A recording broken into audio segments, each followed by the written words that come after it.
Page number 205 पे आ जाओ। FCRA registration वाला टॉपिक अपना पेंडिंग था, वहाँ से कंटिन्यू करते हैं। दो तीन टॉपिक्स ही बचे हैं, FCRA, बैंकिंग रेगुलेशन और IRDA, ये सब कंप्लीट कर लेते हैं। 205। तो FCRA का जो एक्ट है that is actually foreign contribution regulation act 2010। ठीक है, FCRA। अब यहाँ पे बात हो रही है चैरिटेबल ट्रस्ट की, सोसाइटीज़ की। मेजर ऑब्जेक्टिव क्या है ये एक्ट का वो समझ लो। जितने भी चैरिटेबल इंस्टीट्यूशंस हैं इनका जो मेजर सोर्स ऑफ इनकम है वो क्या है, डोनेशंस। उनको पैसा कहीं ना कहीं से डोनेशन में मिल रहा है और उसी के बेस पे वो अपनी चैरिटेबल एक्टिविटीज़ कर रहे हैं। लेकिन ये बहुत ही बोलते हैं ना ड्यू डिलिजेंस करने वाली कैटेगरी है चैरिटेबल ट्रस्ट एंड ऑल। क्योंकि बहुत बार इसमें ये पता चला है कि चैरिटेबल ट्रस्ट लोग सिर्फ एक वो फ्रंट फेस दिखाते हैं, पीछे एक्टिविटी कुछ और ही चल रही होती है। तो ये चैरिटेबल ट्रस्ट का जो फेस है वो बहुत सारे इंस्टीट्यूशंस यूज़ करते हैं, लेकिन टेरर फंडिंग हो रही है उससे, इलीगल एक्टिविटीज़ हो रही है, मनी लॉन्ड्रिंग हो रही है, तो ये सब मैटर्स चलते रहते हैं। तो इसमें ना गवर्नमेंट को बहुत ज़्यादा ध्यान रखना पड़ता है कि यार फॉरेन करेंसी अगर इनको डोनेशन में मिल रही है तो और रिस्की है। लोकल करेंसी में डोनेशन आ रहा है तो ध्यान रखते हैं, लेकिन फॉरेन करेंसी में और ज़्यादा थ्रेट होता है। बिकॉज मनी लॉन्ड्रिंग का इससे अच्छा टूल नहीं हो सकता। मनी लॉन्ड्रिंग का बेसिक सिस्टम आपको आइडिया है कि सिस्टम काम कैसे करता है? हवाला बोलते हैं अपने लोकल लैंग्वेज में, और वैसे मनी लॉन्ड्रिंग बोला जाता है। तो आइडिया वही है कि ब्लैक मनी को एक तो व्हाइट में कन्वर्ट कर देना, प्लस आप कहीं पे बैठे बैठे पूरे वर्ल्ड में ब्लैक मनी किसी को पे कर सकते हो। तो पैसा किसी के पास पहुंचाना है इलीगली या ब्लैक मनी के फॉर्म में, तो आप घर बैठे भी उसको पहुंचा सकते हो। अब इसके लिए मनी लॉन्ड्रिंग जो लोग कर रहे हैं उन्होंने नेटवर्क सेटअप कर रखे हैं पूरे वर्ल्ड में। अब ये कैसा हो गया ना कि फॉरेन करेंसी इंडिया में लाने की जरूरत नहीं है, इंडियन करेंसी बाहर भेजने की जरूरत नहीं है। आप with in the country he transactions करके सामने किसी और कंट्री में किसी को पैसा पहुंचा सकते हो। अब इसके लिए बेसिक सिस्टम ये है कि इंडिया में एक उसका एजेंट बैठा हुआ है, एक एजेंट यूके में बैठा हुआ है। इंडिया में जो एजेंट है उसके पास बहुत सारा कैश मनी है रुपीज में, यूके में जो बैठा है उसके पास बहुत सारा कैश मनी है पाउंड्स में। अब मैं अगर उसको यहाँ से पैसे दे रहा हूँ कि भाई ये मेरा पैसा है, मुझे लंदन पहुंचाना है यूके में किसी के पास, और ये ब्लैक मनी है, गवर्नमेंट के कहीं रिकॉर्ड्स में आना नहीं चाहिए। अब आप सेफली पहुंचा दो, जो कमीशन चाहिए वो ले लो। अब एक्चुअली में वो मेरा दिया हुआ पैसा यूके लेके नहीं जाने वाला है बैग में भर के छुपा के स्मगल करके, उसकी कोई नीड नहीं है। वो पैसा मुझसे यहाँ रिसीव कर लेगा, जो वहाँ पे उसका यूके में एजेंट है उसको बोल देगा मेरे पास पेमेंट आ गया है, अब तू सामने वो पार्टी को इतने पाउंड्स दे दे, क्योंकि रुपीज़ में मुझे यहाँ पैसे मिल चुके हैं। तो ये नेटवर्क सेटअप करने के लिए पूरे वर्ल्ड में आपके एजेंट्स अलग अलग कंट्रीज में होने चाहिए, और वो उतने वेल्दी होने चाहिए कि उनके पास उतना पैसा होल्ड करने को हो कि यहाँ से पेमेंट आए तो सामने से वहाँ पाउंड में पेमेंट कर सके। सामने वाले पार्टी के पास उतना पैसा तो होना चाहिए। तो ये सारा नेटवर्क जो है ये मनी लॉन्ड्रिंग का सेटअप कर रखा है, हवाला का नेटवर्क सेटअप कर रखा है, जिसके थ्रू आप पैसा कहीं से भी कहीं पे पहुंचा सकते हो। और एक्चुअल कैश करेंसी कैरी करने की जरूरत नहीं है कि एयरपोर्ट पे कोई आपको ट्रेस कर लेगा, बैग में से पैसे मिल जाएंगे, छुपा के ले जाने पड़ेंगे, वो सब की नीड नहीं है। तो ये सब पॉइंट्स जो है, ये फॉरेन कंट्रीब्यूशन जब चैरिटेबल ट्रस्ट को मिलते हैं ना, तो उसमें ये मनी लॉन्ड्रिंग वाला या ब्लैक मनी वाला पैसा बहुत बार होता है। डोनेशंस के थ्रू या मंगवा लिया कि भाई मेरे पास तो डोनेशन आया, फिर वो पैसा विड्रॉ करके जिनको देना था उनको पास ऑन कर दिया। तो चैरिटेबल ट्रस्ट सिर्फ दिखाने का काम है, पीछे ये सब चल रहा है। ऐसे डाउट्स बहुत बार गवर्नमेंट को होते हैं और ये सही भी प्रूव हुए। इसके लिए फॉरेन कंट्रीब्यूशन रेगुलेशन एक्ट इन्होंने पास किया, और एक्ट का जो ईयर है दैट इज 2000। ठीक है, तो बोला है कि जो भी चैरिटेबल ट्रस्ट है, सोसाइटीज हैं, सेक्शन 8 कंपनी है, इनको अगर फॉरेन कंट्रीब्यूशन या फॉरेन सोर्सेज से डोनेशन रिसीव करना है तो पहले रजिस्ट्रेशन करवाना पड़ेगा, लाइसेंस लेना पड़ेगा। परमिशन है तो या फॉरेन करेंसी एक्सेप्ट कर सकते हो, अदरवाइज नहीं। लोकल डोनेशन से फिर काम चलाना पड़ेगा। एलिजिबिलिटी की बात हो रही है यहाँ पे कि अगर आपको FCRA रजिस्ट्रेशन ऑब्टेन करना है तो उसके लिए एलिजिबिलिटी का क्राइटेरिया क्या है, तो वो टेक्निकल बातें देख लेते हैं अपने।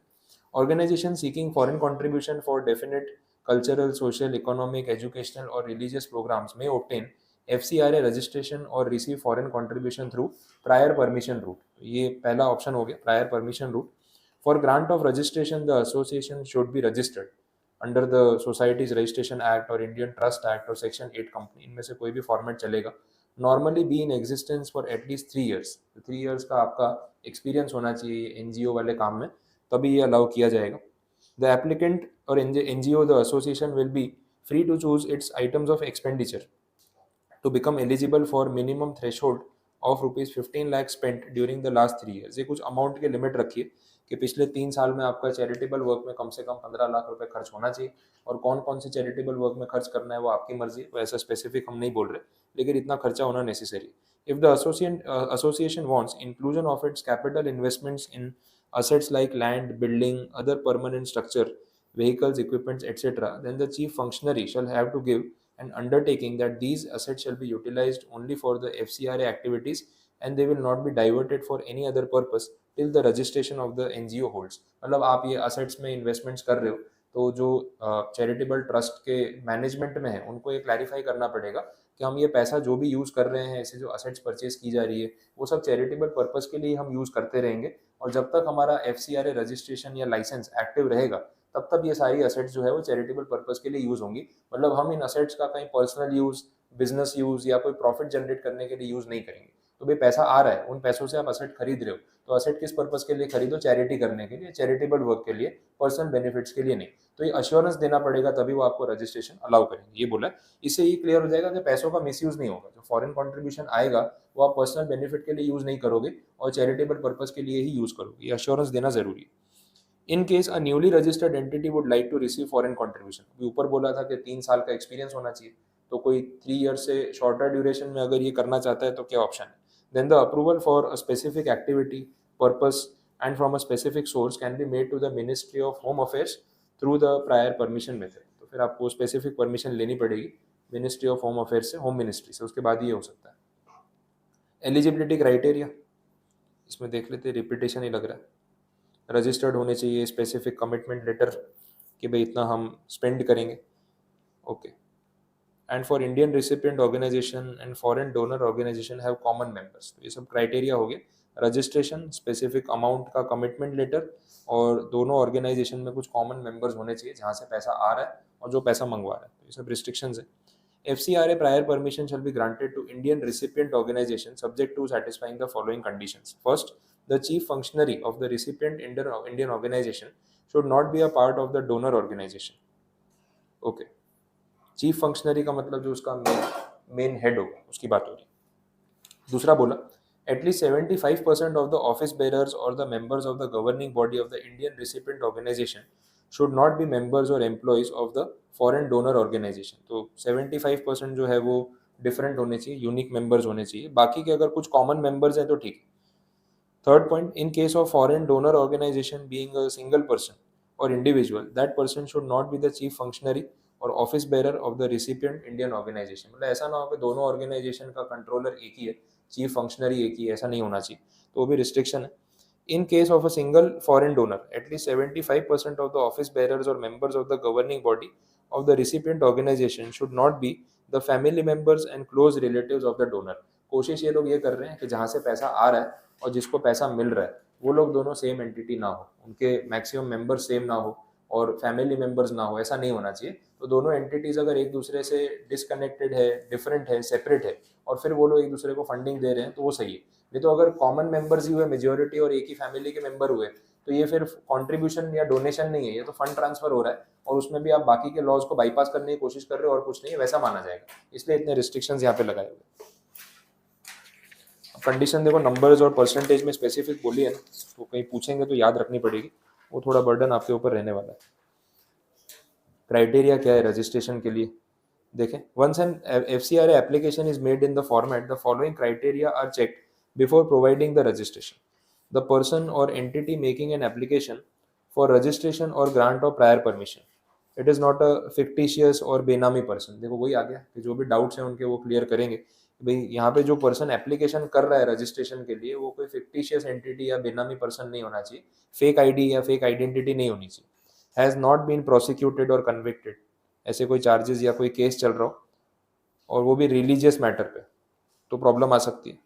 हैज़ नॉट बीन प्रोसिक्यूटेड और convicted for creating communal tension, ये ऐसे एलिगेशंस पास्ट में कुछ ऐसी इंस्टीट्यूशंस पे लग चुके हैं। अब वो नाम लेने वाली बात नहीं है, फिर वो रिलीजियस मैटर हो जाता है, लेकिन बहुत सारे ऐसे अलग अलग ट्रस्ट हैं और चैरिटेबल इंस्टीट्यूशंस हैं जिनके जो लीडर्स है या जो स्पोक्स पर्सन है वो लोग ऐसे स्टेटमेंट्स देते रहते हैं पब्लिकली जो कम्युनल बायस और रिलीजियस बायस क्रिएट करता है। तो अगर आप ऐसा कर रहे हो और आप पे ऐसे एलिगेशंस लग रहे हैं तो आपकी फॉरेन फंडिंग जो है वो बंद हो जाएगी, तो ये हो सकता है, पास्ट में ऐसे मैटर्स हो चुके हैं। Has not been found guilty of any diversion or misutilisation of funds, ये सब चार्जेस है तो फिर प्रॉब्लम है। Is not engage or likely to engage in propagation of sedition or advocate violent method. Sedition का मतलब वो देशद्रोही वाला जो चार्ज लगता है, एंटी नेशनल, उसको सेडिशन चार्जेस बोलते हैं। तो अगर आपके खिलाफ ऐसे चार्जेस लगे हैं कि आपने कंट्री के खिलाफ एक्ट किया है तो फिर आपकी ऑर्गेनाइजेशन को इस तरीके का फंडिंग नहीं मिल सकता।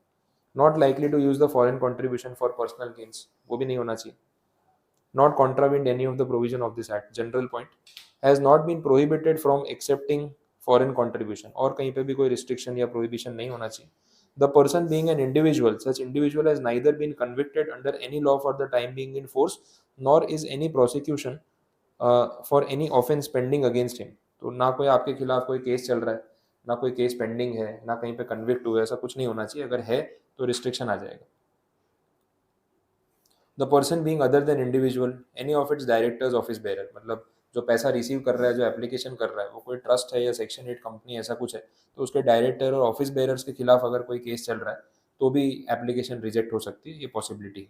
तो ये सब वो डिस्क्वालिफिकेशन वाले पॉइंट हो गए कि क्या क्या आप कर रहे हो, कौन सी एक्टिविटीज़ में आपका नाम आ गया तो आपका FCRA एप्लीकेशन रिजेक्ट हो सकता है. वैसा तो ये पूरा आंसर भी बन सकता है अगर इतना पॉइंट पूछना चाहें तो. बहुत सारे एग्जाम्पल्स हो गए.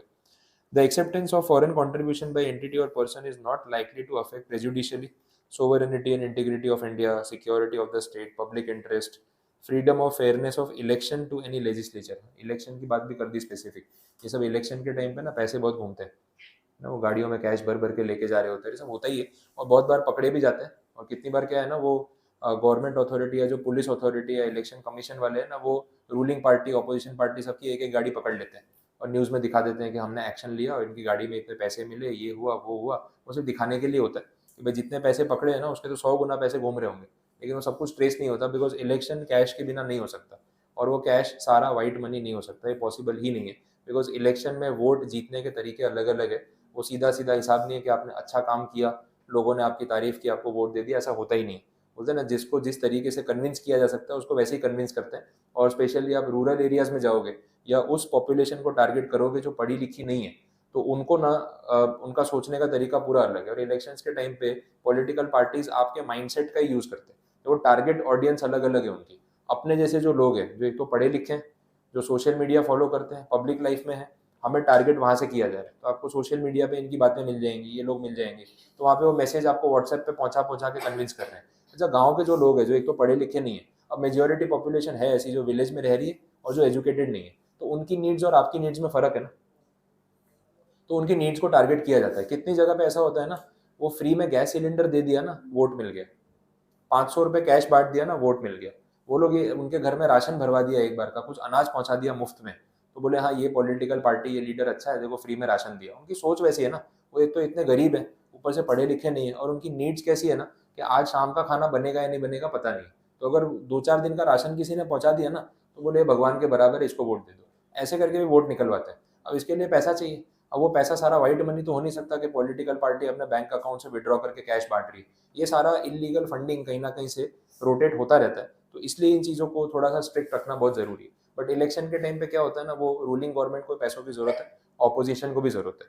रूलिंग ये करती है कि ऑपोजिशन वालों का पैसा ब्लॉक कर दो, अपना सप्लाई चालू रहना चाहिए ताकि अगला इलेक्शन भी जीत सके. तो ये हर पार्टी करती है, कॉमन चीज़ है. तो इलेक्शन वाला पॉइंट जो यहाँ पे वो स्पेसिफिक है. और इस मैटर पे तो जितनी बात करें उतनी कम है. कि इलेक्शन के टाइम पे क्या क्या होता है आप इमेजिन भी नहीं कर सकते हो. वैसे friendly relation with the foreign states, even पता है स्टेट इलेक्शंस होते हैं ना, आपने देखा होगा, आजू बाजू सुना होगा, आपके सोसाइटी में कोई वॉचमैन काम कर रहा है, कोई ड्राइवर है, कोई क्लीनर है, कोई सब्जी वाला है, जो किसी और स्टेट को बिलोंग करता है. उस स्टेट में इलेक्शन है, तो ये लोग उस टाइम पे गाँव जाते हैं वोट देने के लिए. देखा है कभी ऐसा? अब सोचो, एक स्टेट इलेक्शन में वोट देने के लिए गाँव जा रहे हैं. इतना कौन फ्री होता है अपना काम छोड़ के? वहाँ के लोकल जो MLA और ये सब होते हैं, ये लोग इनको पैसा देते हैं, लिटरली आने जाने का बस का किराया भी देते हैं, 2-4 दिन के पैसे भी दे देते हैं, लेकिन वोट दे के जाओ.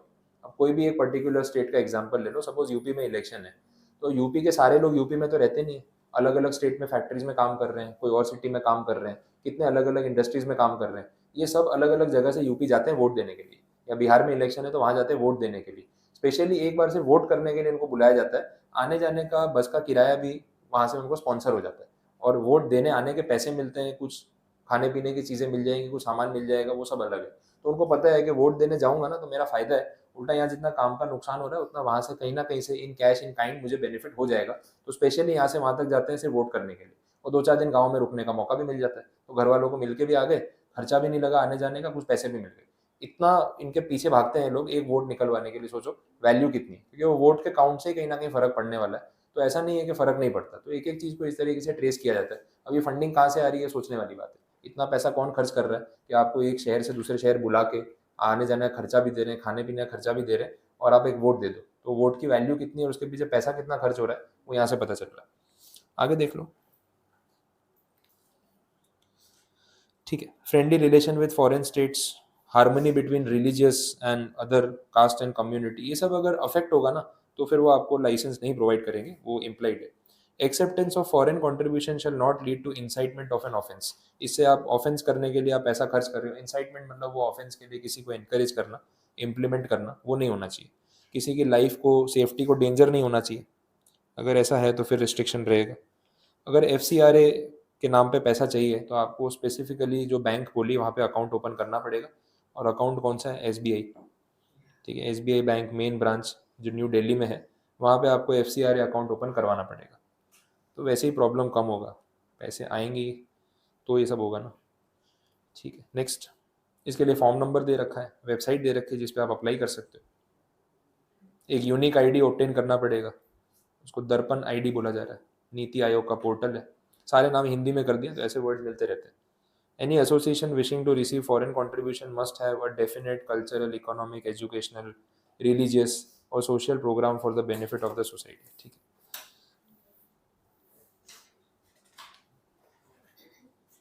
नेक्स्ट पॉइंट में बोला आप ये लाइसेंस के बिना पैसे रिसीव नहीं कर सकते, वो तो इम्प्लाइड है। एफिडेविट सबमिट करना पड़ेगा कि हम गुड प्रैक्टिसेस और गाइडलाइंस फॉलो कर रहे हैं, कोई लीगल एक्टिविटी नहीं हो रही। एप्लीकेशन कंप्लीट होना चाहिए, सारी डिटेल्स फिलअप करनी पड़ेगी, वो भी इम्प्लाइड है। बाकी 8 पॉइंट में request for prior permission should be send for receiving a specific amount, वो भी हमने आगे देखा, रिपीट पॉइंट्स आ रहे हैं।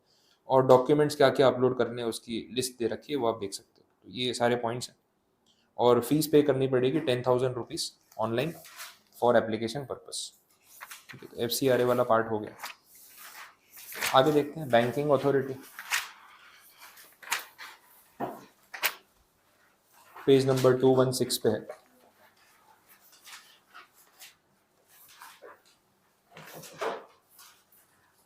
ओके, ज़्यादा टेक्निकल डिटेल्स तो नहीं है। बैंकिंग रेगुलेशन एक्ट का थोड़ा बहुत बेसिक बताया हुआ है कि अगर आपको बैंक का बिजनेस शुरू करना है तो लाइसेंस लेना पड़ेगा, उसके लिए बैंकिंग रेगुलेशन एक्ट है 1949 का, और इसके लिए कंपनीज एक्ट में भी रजिस्ट्रेशन करवाना पड़ेगा, दोनों चीज़ें एप्लीकेबल है। Minimum paid up voting equity capital shall be 500 crore rupees for universal banks and 200 crore rupees for small finance banks. तो ये कैटेगरी है, स्मॉल फाइनेंस बैंक्स का एक वो टारगेट कस्टमर अलग होता है, छोटे फाइनेंसेज और वो MSME वालों को ज़्यादा टारगेट करते हैं। यूनिवर्सल बैंक्स मतलब कि सारी बैंकिंग एक्टिविटीज़ रेगुलर बेस पे कर रहे हैं। अभी ये AU स्मॉल फाइनेंस बैंक जो है वो नाम सुना होगा आपने, पॉपुलर है, तो वो स्मॉल फाइनेंस उनके नाम में वो कोट कर देते हैं। वहाँ पेडअप कैपिटल 200 करोड़ होनी चाहिए, बाकी बैंक्स में 500 होनी चाहिए। Any addition to this capital will be based upon the plan presented by the promoters of the bank to the RBI. According to section 12, no banking company is allowed to carry on its business unless it satisfies the following condition: its subscribed capital is not less than one half of the authorized capital। ये सब necessary details होगी। आपकी authorized capital जितनी भी आपने रखी है उसकी एटलीस्ट वन हाफ कैपिटल आपकी सब्सक्राइब होनी चाहिए, तो वो नंबर्स आपको देखने पड़ेंगे वैसे। Paid up capital is not less than one half of the subscribe capital, तो ऑथोराइज्ड का वन हाफ सब्सक्राइब, सब्सक्राइब का minimum one half paid up, तो उतना पैसा पेड अप होना चाहिए। The capital of the company consist of ordinary shares only और ordinary shares और इक्विटी शेयर्स। ठीक है, तो ये भी क्लियर कर दिया। तो इसमें इक्विटी शेयर्स या नॉर्मल ऑर्डिनरी शेयर्स चलेंगे और कोई कैटेगरी नहीं चलेगी, मतलब प्रेफरेंस की बात उन्होंने नहीं की और DVR की बात भी नहीं की, नॉर्मल इक्विटी शेयर्स।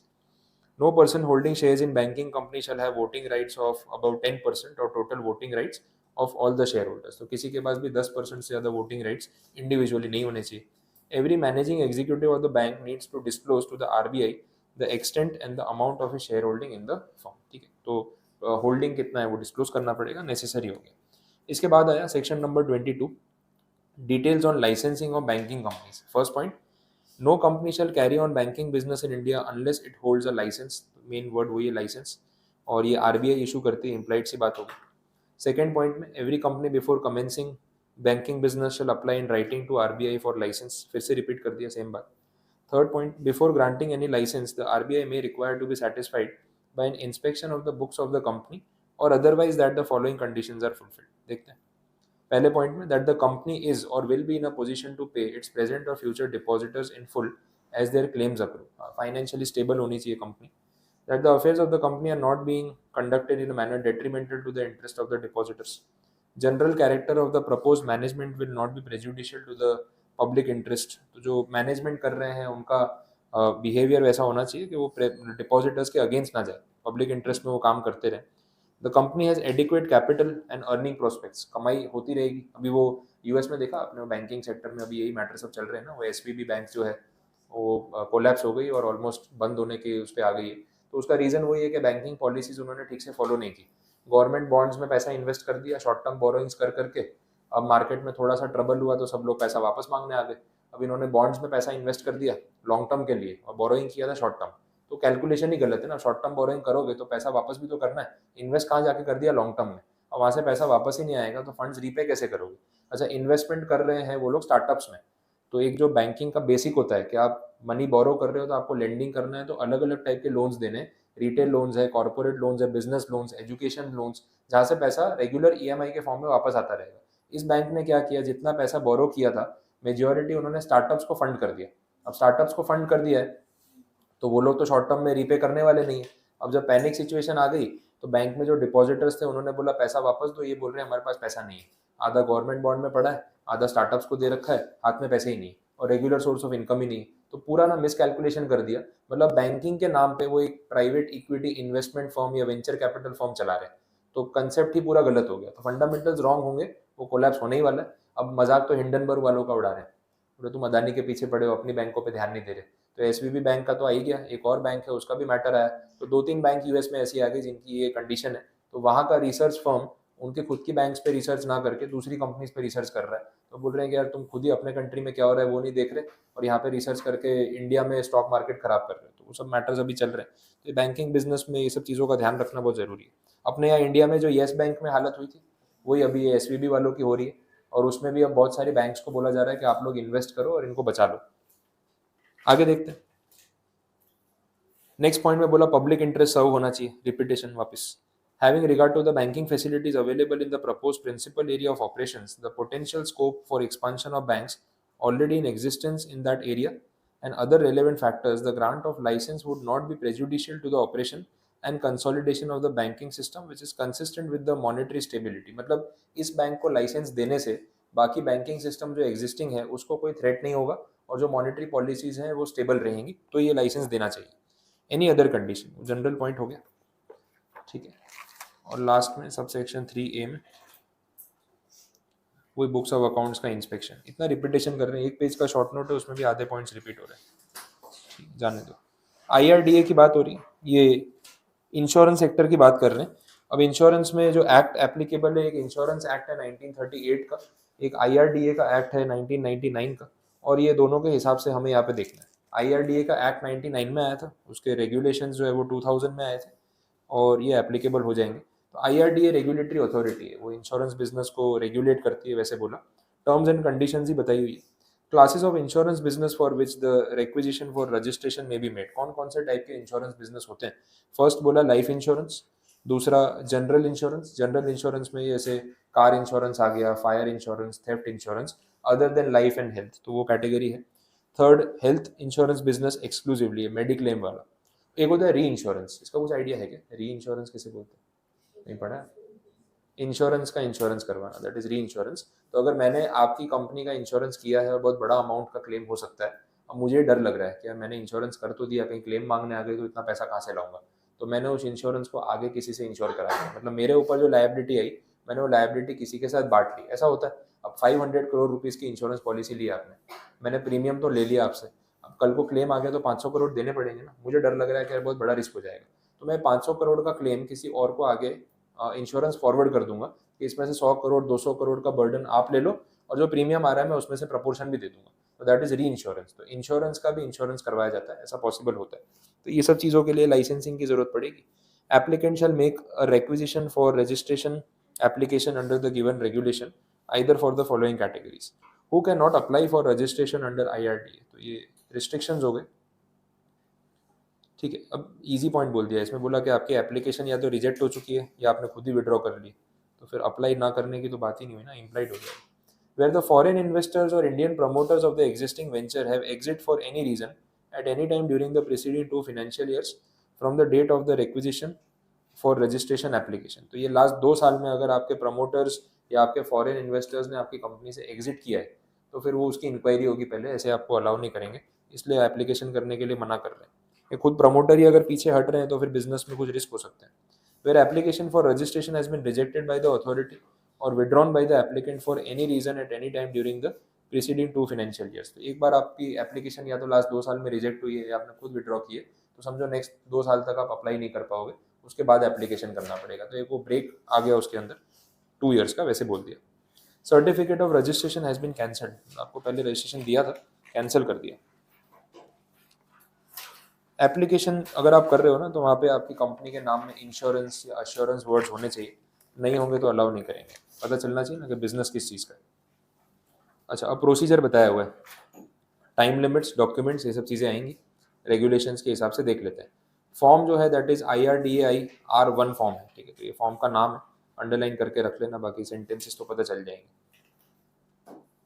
क्लैरिफिकेशंस और इन्फॉर्मेशन साथ में आपको प्रोवाइड करनी पड़ेगी, सेकंड पॉइंट में उसको अंडरलाइन कर लो, फर्दर इन्फॉर्मेशन क्लैरिफिकेशन, ठीक है। थर्ड पॉइंट में या तो एप्लीकेशन आपका रिजेक्ट हो सकता है, अगर रिजेक्ट हुआ तो रीजंस राइटिंग में प्रोवाइड करेंगे।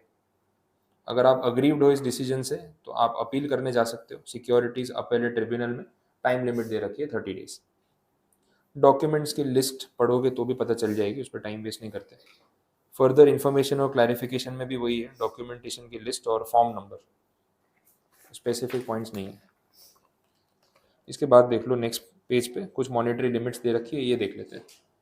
Every such application shall be accompanied by evidence of having rupees 100 crore or more paid up equity share capital in case the application for grant of certificate is for life insurance, general insurance और health insurance. तो इसमें 100 करोड़ की capital requirement है। दूसरे case में री insurance वाले में 200 करोड़ की कैपिटल रिक्वायरमेंट है, ये लिमिट्स है। थर्ड पॉइंट में बोला एफिडेविट सबमिट करना पड़ेगा कि भाई हमने सारे टर्म्स एंड कंडीशंस जो है वो फुलफिल किए हुए हैं। फोर्थ पॉइंट में statement indicating the distinctive number of shares issued, कितने शेयर्स आपने इशू किए, इंडियन प्रमोटर जो है इसमें उसको कितने इशू किए, बाकी इन्वेस्टर्स को कितने, उसकी डिटेल्स दे दो।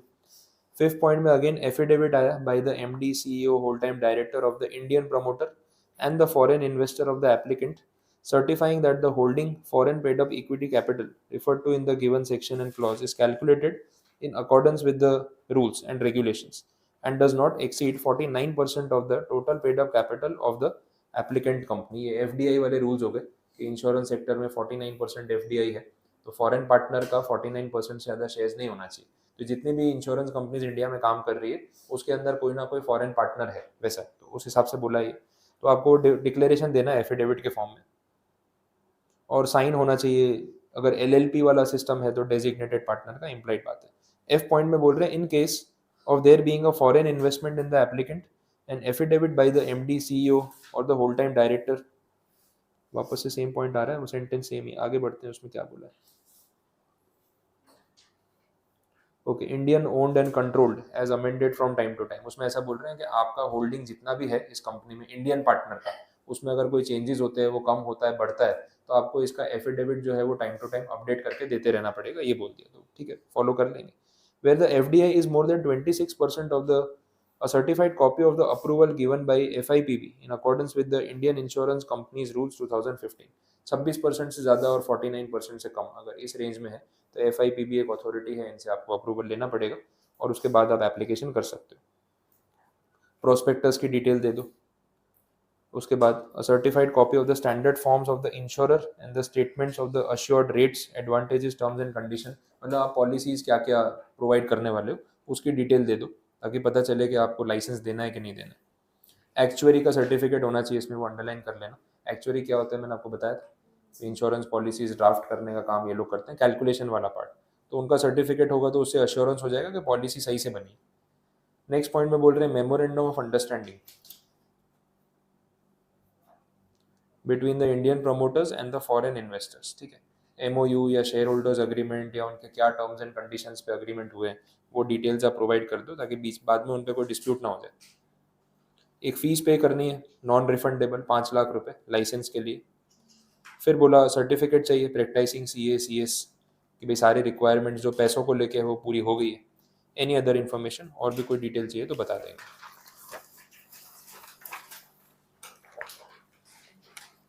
5 लाख रुपए कैसे पहुंचाने हैं वो बता दिया। बैंक ड्राफ्ट बनवाना पड़ेगा, पेएबल एट हैदराबाद या फिर ऑनलाइन ट्रांसफ़र भी कर सकते हो। ओके, और इसके बाद आपको सर्टिफिकेट मिलेगा, इम्प्लाइड सी बात है, और फिर उसके बेस पे आप अपना बिजनेस कमेंस कर सकते हो। टाइम लिमिट्स क्या है वो देख लेते हैं। An applicant granted the certificate under the regulation shall commence the business for which it has been authorised within 12 months of the date of grant of certificate. तो 12 महीने के अंदर बिजनेस स्टार्ट कर देना पड़ेगा, ये बोल दिया। प्रोवाइडेड दैट में एक्सटेंशन मांग सकते हैं, ऐसा बोला। एक्सटेंशन मैक्सिमम कितना हो सकता है? 24 मंथ्स। जो 12 मंथ्स बोला था वो 24 मंथ्स तक एक्सटेंड हो सकता है, उससे ज़्यादा टाइम नहीं देंगे, फिर आपको बिजनेस स्टार्ट करना ही पड़ेगा वैसा। ठीक है, तो ये IRDA वाला पूरा पॉइंट जो यहाँ पे कंप्लीट। अब लास्ट पार्ट बचा है इसका, इंडस्ट्रियल लाइसेंसिंग पॉलिसी। लाइसेंसिंग की बात अपन ने पीछे भी की थी, आपको बेसिक आइडिया है। अब इसमें वो 1991 के इकोनॉमिक रिफॉर्म्स का भी रेफरेंस दिया हुआ है, लिबरलाइजेशन, डीरेगुलराइजेशन। तो बहुत सारी एक्टिविटीज़ जहाँ पहले लाइसेंस मैंडेटरी था, वहाँ गवर्नमेंट ने लाइसेंस की रिक्वायरमेंट को खत्म कर दिया। बट अभी भी कुछ इंडस्ट्रीज ऐसी है जहाँ पे मैंडेटरी लाइसेंस की नीड रहेगी, उसके नाम यहाँ पे दे रखे हैं, और वो इंडस्ट्री के नाम से आपको समझ में आ जाएगा कि लाइसेंसिंग की नीड क्यों है यहाँ पे। तो पहला पॉइंट तो बिजनेस के बेस पे बोल दिया, compulsory alcoholic drinks, tobacco products, electronics, aerospace, defence equipments, explosives, hazardous chemicals, और ये सारी चीज़ें। इसके बाद सेकंड पॉइंट में manufacture of items reserve for small scale sector bye larger units. इसमें बेसिक ऐसा है ना कि गवर्नमेंट ने क्या किया हुआ है, रिजर्वेशंस किए हुए। जो SSI या MSME है, बहुत सारे प्रोडक्ट्स ऐसे हैं जिनको बनाने की परमिशन स्मॉल स्केल इंडस्ट्री को मिलती है या उनको प्रायोरिटी मिलती है। लार्ज इंडस्ट्रीज को बोलते हैं कि आप इसमें एंटर मत करो। क्या है, कोटा सिस्टम रखा है। लार्ज इंडस्ट्री के पास तो इतना पैसा, फाइनेंस, इंफ्रास्ट्रक्चर, मशीनरी सब कुछ है, वो लोग तो चाहें तो जो भी बनाना हो बना सकते हैं प्रोडक्ट। लेकिन एक MSME सेक्टर में SSI स्केल पे जो काम कर रहा है, उसके पास रिसोर्सेज लिमिटेड है, पैसा और एक्सपर्टीज लिमिटेड है, छोटा सा एक बिजनेस चला रहा है, अपना एक प्रोडक्ट बना रहा है। अब बड़ी कंपनीज ही सारा बिजनेस लेके चली जाएंगी तो ये लोग क्या काम करेंगे? तो इसलिए फिर उसके लिए रिजर्वेशन रखा जाता है। तो कुछ प्रोडक्ट्स का शेड्यूल है, लिस्ट है कि भाई ये प्रोडक्ट्स पहले SSI वालों को बनाने हैं।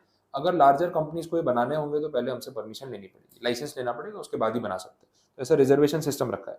इवन गवर्नमेंट भी ये करती है, जो सरकार कंपनी से जो प्रोडक्ट्स खरीदती है, ठीक है, प्राइवेट कंपनी से प्रोडक्ट्स खरीदती है, उसमें भी कोटा रखते हैं कि हम पहले प्रायोरिटी MSME और SSI को देंगे, उसके बाद लार्जर कंपनीज का नंबर आएगा, ताकि उनको हमारी तरफ से तो कुछ बिजनेस मिल जाए। ऐसी कंडीशंस यहाँ पे रहती है।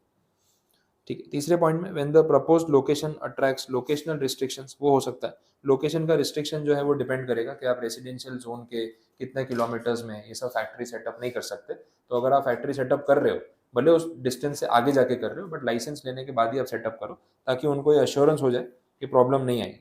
अब इसमें लोकेशन में आपको डिस्टेंस बता रखा है, 25 kilometers of the standard urban area limit or 23 cities having a population of 1 million as per 91 census। 1 million मतलब 10 लाख, 91 का सेंसस को तो कितने साल हो गए, तो ये 10 लाख का 50 लाख हो चुका होगा।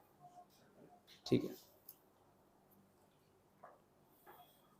अब इसके लिए एक डिपार्टमेंट भी सेटअप किया, department for promotion of industry and internal trade.